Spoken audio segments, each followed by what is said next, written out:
las bodas. Ah, no, el capitán. Acuérdate que él se va a una boda que es el sábado, el jueves, regresa el martes, ultramaratón. Y a 25 grados de temperatura ambiente, porque a menos 25 no. Depende, si mides su vaso no tanto. Ese Bueno, está más frío. Está frío. Dani, ¿Cómo estás? Muy bueno, de ahí mira, está riendo, capitán. Pues sí, porque lo que te chuca te checa, dirían por ahí, va, capitán Archie. Pero llegó el lunes. Casi bien. Eso es Casi todo. bien, mi Dani. Que tengan un buena buen arranque semana. de semana. Igualmente, Charlie. Gracias, Dani. Arrancamos Despierta, Enrique Campos Suárez. Capitán Archie, te tuvimos que echar de cabeza de una vez por todas. Gracias, capitán Archie, gracias. Muy buenos días. Este primer trago de café. Hoy Dice el capitán que las bodas son a medio año, no sé qué. Yo tengo unos amigos, unos vecinos, tienen bodas todos los fines de semana. Qué bueno que no es el Tienen capitán Archie, muchos porque no hijos, vendría ¿o a qué? trabajar. Sí. Pero empieza la temporada no de posadas, de preposadas. Preposadas, posposadas, roscas de Reyes, San Valentín. O sea, y nos así vemos empieza. el 4 de febrero. Y así se va la vida, eso va a decir el capitán Archie. Buenos días. Muy buenos días, saludos. Hoy no voy a opinar de nada porque ¿Viste si la no imagen? luego me van a dar la vuelta. ¿Viste la imagen? ¿Cuál? Acá Charlie con ¿Sí? La joven dama. ¿Qué decían? Que perdieron. ¿Cuánto? Charlie, nos están molestando, ya no estás. ¿Y los broncos? ¿Y los broncos? Oye, qué fin de semana. Gacho. Qué fin de semana, Gacho. Dani. Yo pensé que no venías. Pero el clima estuvo bonito. Es que mira, El clima estuvo bonito. se le marca en el cuaderno. Inquisidor. Bueno, algo más que tengan que decir ustedes, señores.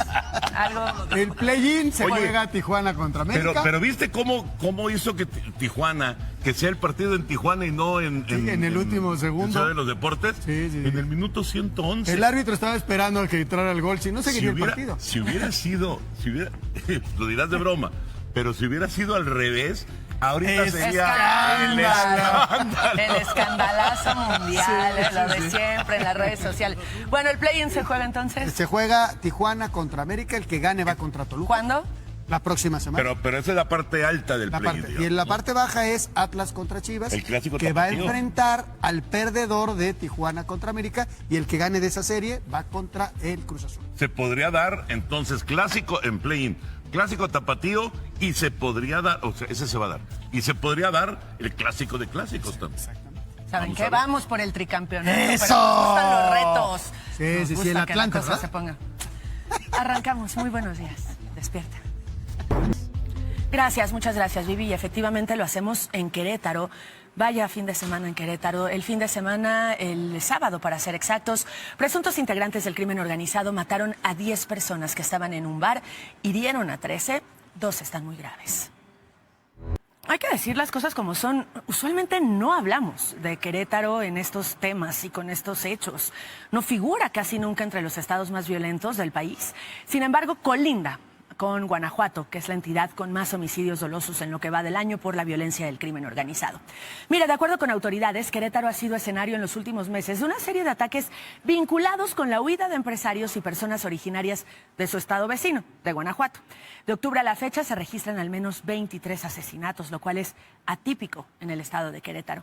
Al menos 3 grupos delictivos tienen presencia en Querétaro: el Cártel Jalisco Nueva Generación, como en prácticamente todo el país, el Santa Rosa de Lima, el originario de Guanajuato precisamente, y la familia michoacana. Se dedican, como en todo el territorio nacional, al cobro de piso, a narcomenudeo, a robo de transportistas, a robo de combustible y a trata de personas. Según la última encuesta nacional de victimización y percepción sobre seguridad pública que realiza y que publica el INEGI, el 38.3% de la población en la capital queretana dijo sentirse inseguro, cifra, hay que decirlo, menor con la media nacional, que se ubica en 60%.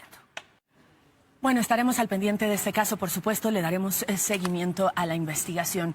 Anoche atacaron a tiros también un bar, pero esto La semana pasada, en medio de esta crisis por la desaparición de al menos 16 miembros de una familia que derivó en el hallazgo de estos 11 cuerpos en Chilpancingo, la gobernadora de Guerrero, Evelyn Salgado, el sábado se cumplieron 2 meses del inicio de esta disputa entre los Chapitos, los hijos del Chapo Guzmán, y la Malliza, quienes respaldan y apoyan al quien fuera el otro fundador del cártel de Sinaloa, el Mayo Zambada. Ellos están disputando desde la detención del Mayo Zambada, el secuestro del Mayo Zambada, como usted le quiera decir, por el control de Culiacán. y además sus alrededores. En promedio, cada día, por lo que se sabe, por las cifras oficiales, han matado a 6 personas. ¿Quién se va a atrever a realizar un evento así? ¿Cómo la vida de las personas se ha visto alterada en lo más básico? En ir a la escuela, en salir a comer, en salir a echar un trago un sábado por la noche, y ahora en las actividades recreativas, por supuesto, que no se pueden realizar por miedo fundado en amenazas. Desde que regresaron los 890 policías, la Fiscalía de Colima investiga el asesinato. Una jueza federal otorgó libertad condicional a César. El homicidio es uno de los delitos de alto impacto que más ha aumentado en la Ciudad de México durante el último año. Algo está sucediendo en la Ciudad de México y hay que prestarle atención. En promedio se cometen al menos 70 al mes. La mayoría ocurren en Iztapalapa y en la Gustavo Amadero. En el proceso de selección para elegir al próximo titular de la Fiscalía de Justicia de la Ciudad de México, ya que andamos hablando de la capital, se han registrado ante el Consejo Judicial Ciudadano 9 aspirantes. Se trata de Berta María Alcalde Luján. Entre otros cargos, fue directora del ISSSTE, secretaria ejecutiva adjunta del Secretariado Ejecutivo del Sistema Nacional de Seguridad Pública, comisionada de la COFEPRIS y sí, es hermana de Luisa María Alcalde, presidenta nacional de Morena, exsecretaria de Gobernación. José Alejandro García Ramírez, él fue director en la Fiscalía General de Justicia Capitalina y exagente del Ministerio Público. Mario Alberto Martel Gómez fue Ministerio Público en la entonces Procuraduría de Justicia del Distrito Federal. Fernando Moreno Caballero, quien es oficial secretario del Ministerio Público en la Fiscalía de Investigación Estratégica Central y trabajó en la Fiscalía en Combate a la Corrupción, pero de Puebla. José Eduardo Ortiz Ortega se ha desempeñado como secretario del Juzgado 13º de Distrito en el Estado de México y secretario en el Juzgado de Amparo Penal en la Ciudad de México. Ulrich Morales, quien fue parte del Consejo de Participación Ciudadana de la Procuraduría General de la República del 2006 al 2011, es fundador de la Asociación Civil Ser Mexicano SAC. Francisco Javier Rodríguez Espejel buscó ser candidato independiente a la presidencia en el 2018, fue precandidato presidencial de Movimiento Ciudadano en el 2023.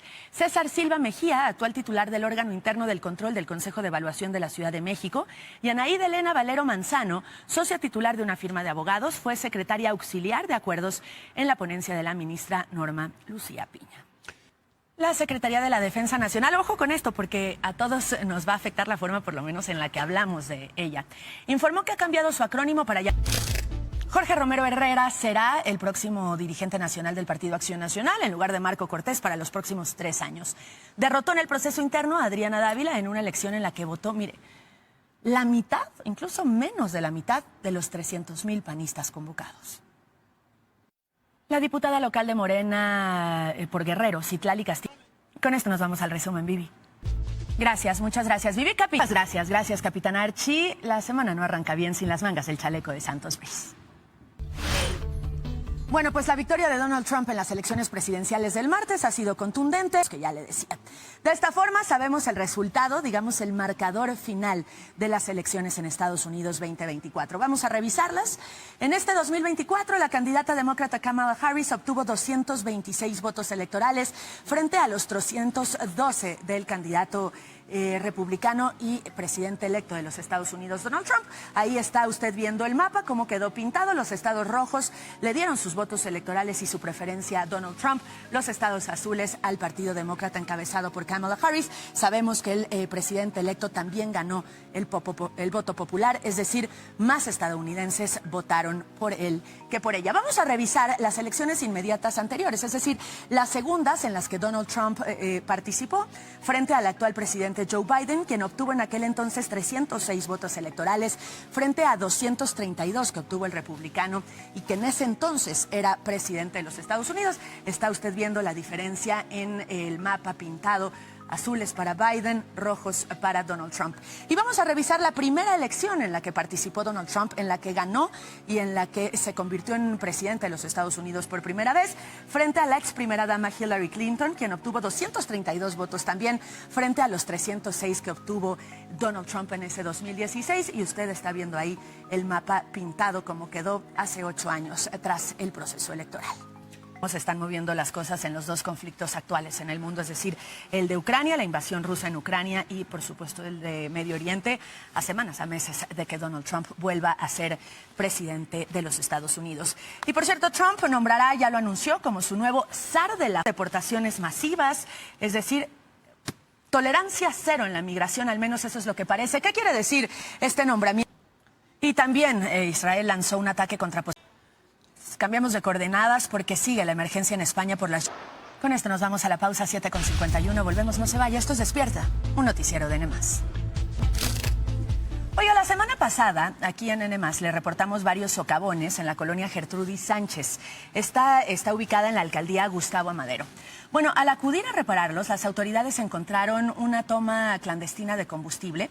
Una casa está bajo resguardo por ser el posible centro de operaciones. Y mira las imágenes de esta toma clandestina que ya le decía, insisto, en la colonia Gertrudis Sánchez, en la alcaldía Gustavo Amadero.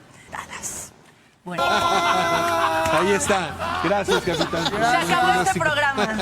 Se acabó. Hasta mañana. Seguimos. Hasta mañana.